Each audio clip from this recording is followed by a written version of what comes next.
If I had to describe myself in a single word, it would be inconvenient. Not because I lack charm from it, but because I, Jasper the Jester, am the sole bearer of truth in a kingdom that prides itself on delightful deceit. Imagine, if you will, a land where honesty is as rare as a sober bard at a tavern, and I am the unwelcome spark in a powder keg of polished falsehoods. The grand throne room of King Reginald the Radiant is a spectacle of contradictions. Velvet banners flutter alongside whispered lies, and the air hums with the buzz of sycophants eager to please a monarch fond of proclamations as capricious as the weather. Today, the king had decreed that all citizens must wear hats shaped like their favorite animal on Tuesdays, a law that baffled even the royal tailors. I stood center stage, cap bells jingling merrily, ready to perform the usual dance of flattery and folly. But the truth, like an ill-mannered guest, insisted on barging in uninvited. "Your Majesty," I began, bowing with exaggerated grace, "perhaps a law mandating hats shaped like animals will bring us closer to nature, or at least closer to resembling a circus." A gasp rippled through the hall. Courtiers clutched their pearls and muttered behind fans. The king's face flushed a shade deeper than his robes. "Jasper," he said with a tight smile, "your wit is as sharp as ever, but less biting might serve us better." "Ah, but sire," I replied, "a court without honesty is like a stew without seasoning, bland and forgettable." The laughter was nervous, the kind that precedes a storm. It was then Lady Mirabelle, the soothsayer draped in scarves and mystery, stepped forward. Her voice, soft and wavering, cut through the tension. "A prophecy," she intoned, "has surfaced in the whispering woods.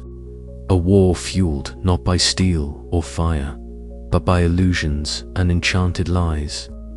Eyes darted toward me, as if I were the living embodiment of that war truth itself, threatening to unravel the kingdom's carefully spun tapestry. Later, under the dim glow of twilight, I found myself wandering the labyrinthine corridors of the castle. The stones beneath my feet whispered secrets, and the shadows seemed eager to share their tales. It was here, between the echoes of footsteps and hushed conspiracies, that I overheard talk of a plot, one that would soon thrust me from the safety of my fool's cap to the precarious throne of the kingdom. The realization was as chilling as the night air that brushed my cheek. To be the only truth-teller was a curse, but perhaps also a weapon. The question was, could a fool wield it wisely? As dawn painted the courtyard in hues of gold and rose, I stood alone, contemplating the chaos my candor had stirred. The kingdom, for all its pomp and pageantry, teetered on the brink of a war unlike any other.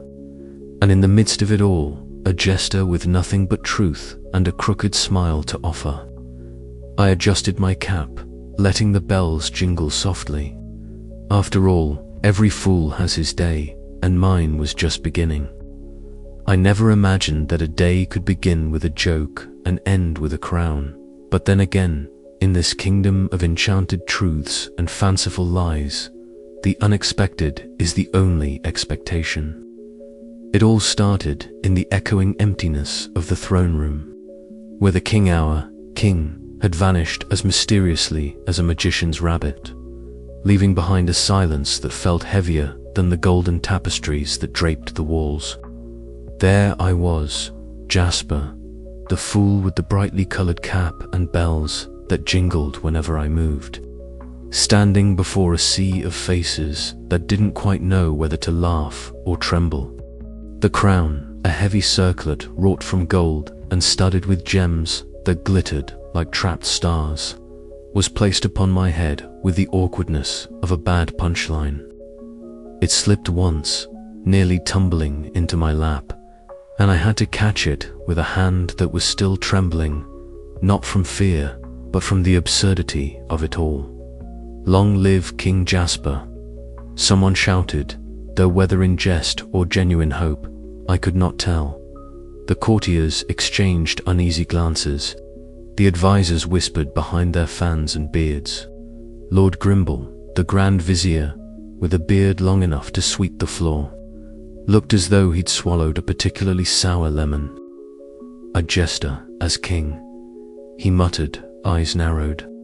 "This will be the ruin of us all." But the throne was empty, and the kingdom needed a leader. The old king's disappearance wasn't just inconvenient, was a ticking time bomb beneath the fragile peace we clung to. So, there I was, a fool crowned by accident and necessity, trying to make sense of a script I had never rehearsed. My first audience was a comedy of errors. I stood before the council, attempting to deliver a speech, but instead, my words stumbled out like a drunken minstrel's tune.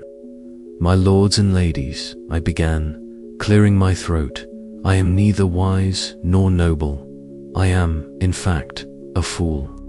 But perhaps, if folly is all I have, then folly shall be my guide." The room fell silent, then erupted into murmurs. Lady Merthyr, the royal chamberlain, gave me a sly smile, the only sign of encouragement in the sea of disapproval. I suspected she knew more about the game of power than she let on. Leadership, I quickly discovered, was less about grand speeches and more about understanding the tangled web of court politics. The nobles whispered behind closed doors, their smiles tight and their daggers sharper. My honesty was a blade that cut too deep, unraveling the comfortable lies that held their fragile alliances together. Realizing that I couldn't face the looming threat alone, I turned to the kingdom's most unlikely resource, its outcasts, misfits, and fools. The army I envisioned was not of polished knights or fearsome warriors, but a ragtag band of oddballs, each with quirks that made them seem ill-suited for battle, but perhaps perfect for the fight ahead. There was Sir Bumble, a knight whose armor looked as though it had been through one too many brawls, and whose coordination was more slapstick than skill. There was Whisper the Silent, a scout who never spoke a word but conveyed everything through gestures and sharp eyes. Gathering them was a riotous affair, filled with mistaken identities, misplaced weapons, and laughter that echoed louder than the clang of swords. In the quiet moments, away from the clamor of court and camp, I found myself alone in my chambers. The cracked mirror reflected a man who wore a crown too heavy for a fool's cap, his eyes searching for the strength to lead when every instinct screamed to run. Doubt was a constant companion, but so was a strange, stubborn hope. For all the chaos and comedy, I realized that truth, no matter how inconvenient, was a weapon more potent than any sword. If I was to be king, then I would wield that truth, awkward and unpolished though it might be, to carve a path through the illusions threatening to engulf us all. And so, with a heart full of uncertainty and a head full of fool's wisdom, I stepped forward into the storm, ready to lead an army of idiots against a war of illusions. The crown might be too heavy for my cap, but it was mine, now accidental, absurd, and entirely real. But as the sun set behind the castle towers, casting long shadows over the uncertain road ahead, I couldn't shake the feeling that this was only the beginning of a much stranger tale. For in a kingdom where only the jester tells the truth, the real jest is yet to come. It began, as all great military endeavors do, with a parade of calamities. The training grounds, a once pristine expanse of manicured grass and polished stones, quickly became a stage for chaos under my direction. I, the newly crowned monarch whose closest experience to leadership was juggling flaming pies and telling uncomfortable truths, had been charged with shaping this ragtag band of enchanted oddities into an army. An army that, frankly, looked more like a collection of the kingdom's best mistakes Take moth-eyed Marla, for instance. Her eyes, a gift of enchanted night vision, were a constant marvel and a constant headache. While she could spot a shadow in pitch darkness or discern the shimmer of hidden magic, she often mistook innocent illusions for lurking enemies, pointing out invisible threats with a shriek that sent the others scattering. Her wide eyes, glowing faintly even in daylight, gave her an air of permanent astonishment, as if the world was a never-ending surprise party to which she hadn't been invited. Then there was Sir Stumbleton, a knight who might have been valiant if only his own enchanted armor didn't betray him at every turn. The armor was a relic from a long-forgotten enchantment, designed to protect, but cursed to trip its wearer up. So, instead of striking heroic poses, Sir Stumbleton spent most of his time sprawled on the ground, his helmet cocked at an angle that made him look perpetually puzzled. His stature was imposing, but his coordination was not, which made his attempts at discipline both tragic and hilarious. Whispering Wren was a scout who communicated solely through riddles and half-truths, a gift that was less practical and more maddening. Her soft voice, cloaked in feathers that seemed to flutter even without wind, would issue cryptic warnings that left the rest of the recruits scratching their heads or arguing amongst themselves about the meaning of her words. It was like trying to lead a conversation with a riddle wrapped in an enigma and sprinkled with nonsense. My first attempt at drilling this motley crew was, unsurprisingly, a disaster.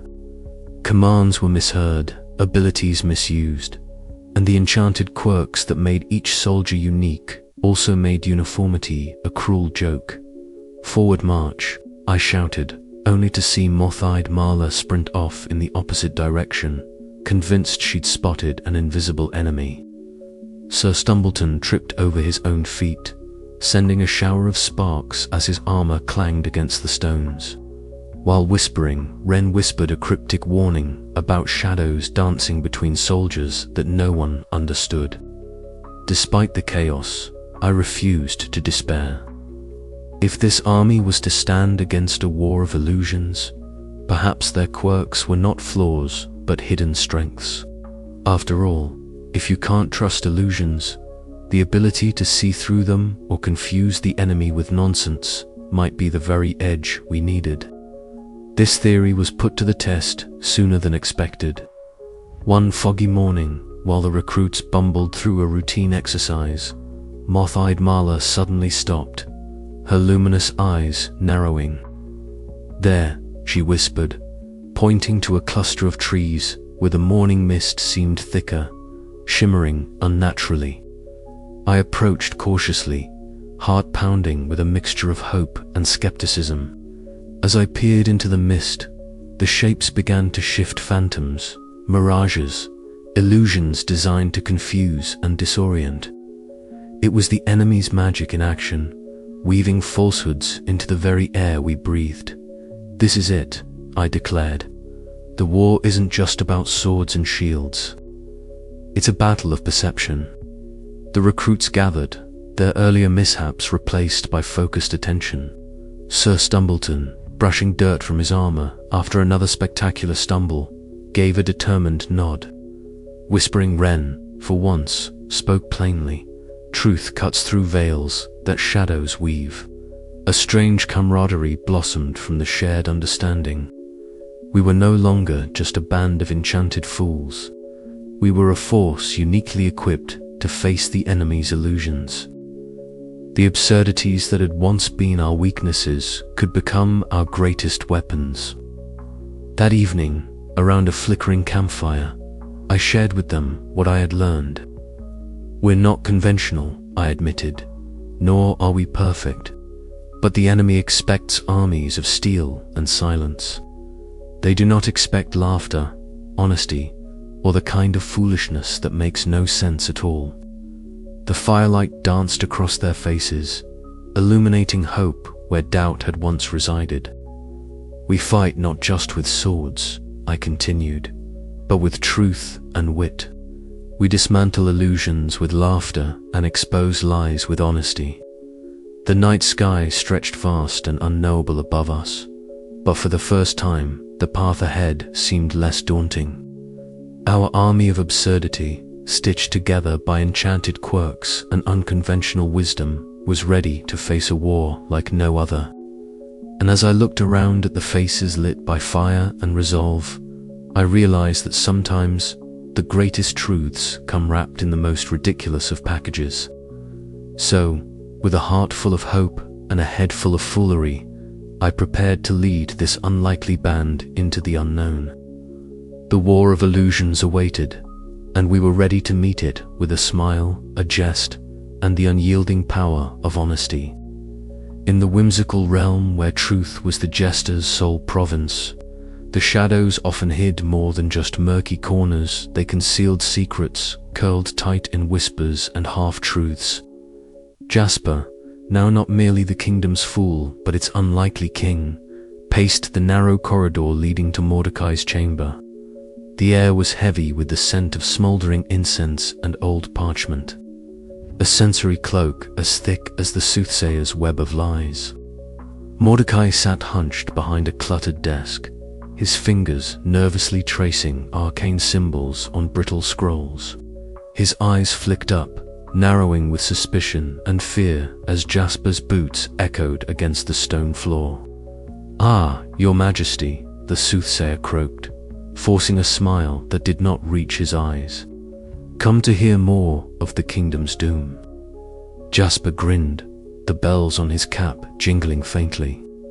"Or perhaps, to hear the truth behind your so-called visions, Mordecai." The soothsayer shifted, the room's flickering candlelight casting his face into a patchwork of light and shadow.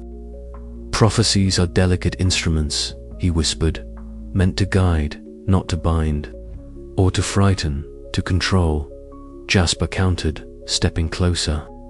"Your prophecies have sown fear like a plague, twisting loyalties and turning neighbor against neighbor." Mordecai's lips pressed into a thin line. "And yet the kingdom listens. They need something to believe in, even if that belief is cloaked in foreboding." Jasper's eyes sparkled with a mix of mischief and resolve. "Then it's time they believed in something else, something honest." The confrontation was swift but charged, a dance of words and wit. Jasper's voice, usually a source of courtly amusement, now wielded the sharp edge of truth like a blade. He laid bare the inconsistencies in Mordecai's tales, the conveniently vague predictions that always foretold doom, and the subtle manipulations that kept the kingdom shackled in paranoia. Word spread quickly. The grand hall buzzed with nervous energy as Jasper summoned the court. Mordecai, pale and trembling, found himself on a makeshift stage, the spotlight of scrutiny glaring down like a relentless sun. "Here," the Jasper announced, his voice booming yet laced with satire. "The soothsayer's prophecies, a tragic comedy of errors, a manual for fear-mongering." He reenacted the most infamous predictions with exaggerated flare dragons that never came, plagues that missed their mark, wars that dissolved in smoke. Laughter rippled through the crowd, uneasy at first, then genuine. Some courtiers exchanged glances, realization dawning like a slow sunrise.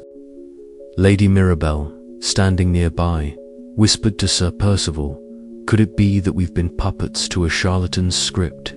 "Or perhaps," Sir Percival replied gruffly, "we've needed the script more than the truth." After the spectacle, Jasper found himself alone in the palace gardens. The moon cast silver light over dew-speckled leaves, and the night's chill crept under his skin. Lady Mirabelle joined him, her gaze thoughtful. "Some lies," she mused, "are like the mortar in a crumbling wall. Without them, everything falls apart." Jasper nodded slowly. "But walls built on lies are prisons as much as protection. I wonder if truth can build something stronger, even if it cracks and shifts." She smiled faintly, only a fool would try. Later, in the solitude of his chambers, Jasper stared at the shattered remnants of a crystal ball, the soothsayer's prized possession, now broken. The fragments glittered in the candlelight like shattered dreams. Was fate a fixed path, or a tapestry woven by belief? Did free will hold sway, or were they all actors in an absurd play written long before their cues? Jasper's heart ached with the weight of the questions, but also beat with the thrill of possibility. The truth, he realized, was not a blunt instrument, but a sharp wit. A dance of light and shadow, a puzzle with pieces yet to be placed. And as the kingdom's sole bearer of honesty, he was both fool and king, jester and seer, tasked with turning the tide of illusions with nothing but a fool's cap and a sharp tongue. As dawn crept over the horizon, Jasper donned his motley once more, the bells jingling a hopeful tune. The soothsayer's reign of fear was broken, but the war for the kingdom's soul was only beginning. And so, with a grin and a bow, Jasper stepped out to face a world eager for truth, yet still tangled in the webs of enchanted lies.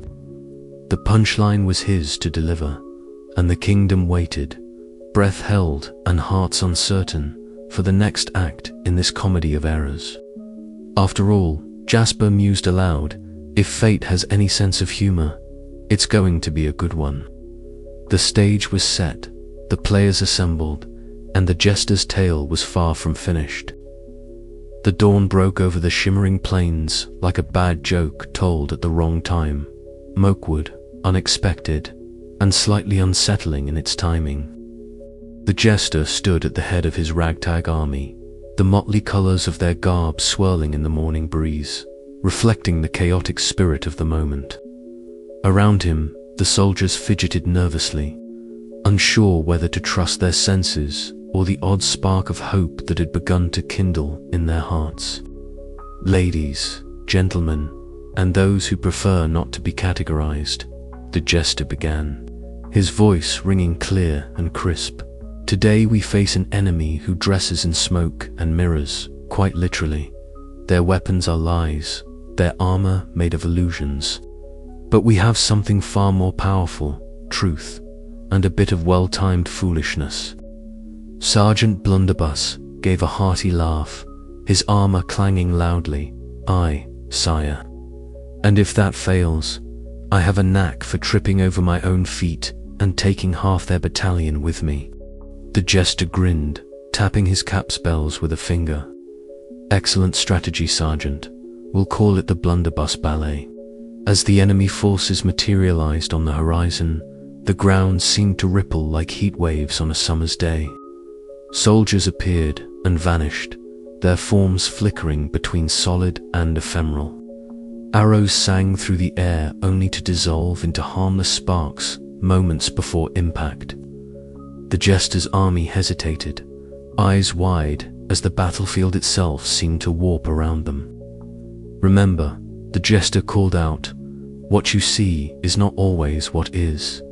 Trust your wits, not your eyes. And if you see something that looks too good to be true, well, it probably is. The illusionist general emerged from the mist like a shadow given shape. His robes swirled in impossible patterns, colors shifting and blending as if painted by an artist with a very mischievous streak. His voice was a smooth melody, laced with mockery and menace. Ah, the fool turned king, he purred. Tell me, do you truly believe your truth can pierce the veil of deception? Or are you simply another pawn dancing to the tune of fate's cruel jest? The jester stepped forward, unflinching. I believe, he said, that even the cruelest jest is no match for a good laugh and a keen eye. With a swift gesture, Mimsy the Mirror Mage raised her enchanted mirror. The glass shimmered, catching the distorted images surrounding them and twisting them back on their creators. Enemy soldiers faltered, their own illusions tripping them up, leaving them exposed and vulnerable. The battlefield erupted into chaos. Sergeant Blunderbuss charged forward, tripping on a stray root and crashing into a cluster of illusionary archers. The archers' bows snapped mysteriously, arrows flying harmlessly into the sky. The soldiers of the Jester's army roared with laughter and seized the moment to press forward. Confusion, the Jester quipped, the oldest trick in the book. But when the book is upside down and the pages are missing, you have to improvise. The clash of steel and magic echoed across the plains, punctuated by the Jester's sharp observations and the army's growing confidence. Illusions shattered beneath the relentless light of truth, and for the first time, the enemy's fearsome magic seemed less like an invincible wall and more like a house of cards waiting for a well-aimed poke. As the sun climbed higher, the Jester found himself face to face with the illusionist general once more. Their duel was less about weapons and more about words. Speech, sentence, a spell, each retort a shield. You rely too much on honesty, the illusionist sneered. Sometimes, a well-placed lie is necessary to survive. Perhaps, the Jester replied, but when lies are the only currency, the fool who speaks truth can buy the kingdom. With a final flourish, the Jester's laughter rang out, clear and unyielding, breaking through the last of the enemy's enchantments. Around him, his army surged forward, hearts lightened by the knowledge that even in the darkest illusions, a spark of truth could ignite victory. And so, amid the absurdity and chaos, the war of illusions found its first crack in the armor, a crack filled with honesty, humor, and the unshakable spirit of fools who dared to see the world as it truly was. But as the dust began to settle, the Jester knew this was but the opening act. The real challenge was yet to come, and the stage was set for a spectacle where truth and deception would dance a dangerous waltz. Onward, my friends, he declared, for in this theater of war, the fool's cap is mightier than the crown. And with that, the battle raged on, laughter ringing louder than the clash of swords, and truth shining brighter than the most dazzling of illusions.